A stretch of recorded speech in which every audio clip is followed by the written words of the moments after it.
സ്കൂളാണ്, മറ്റേ അധ്യാപകരുണ്ട്. കരയരുത്,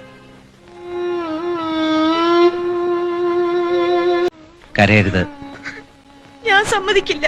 എന്നെ കൊണ്ടുപോകണം. ഈ നിമിഷം ഞാൻ വരാം. എന്നിട്ട് നമുക്ക് ഒരുമിച്ച് ജീവിക്കണം. അത് നടക്കില്ല. ഞാൻ തയ്യാറല്ല. എനിക്കെല്ലാം നഷ്ടപ്പെടുകയാണ്. നീ എനിക്ക് നഷ്ടപ്പെടണം. അല്ലെങ്കിൽ നീ എനിക്കൊരു ബാധ്യതയാവും. ബാധ്യതയോ? അതെ, ധാരാളം കണക്കുകൾ പറഞ്ഞു തീർക്കാനുണ്ട്. അതിനിടയിൽ ദേവിയെക്കുറിച്ച് ഞാൻ ചിന്തിക്കുന്നില്ല. മാത്രമല്ല, ഇന്ന് നീ എന്റെ മനസ്സിലില്ല. സേതുട്ടാ, നീ എന്ത് ചെയ്യണമെന്ന് ഞാൻ പറയുന്നില്ല. വേണമെങ്കിൽ വിവാഹം കഴിച്ച് ജീവിക്കാം, അല്ലെങ്കിൽ ആത്മഹത്യ ചെയ്യാം, അല്ലേ?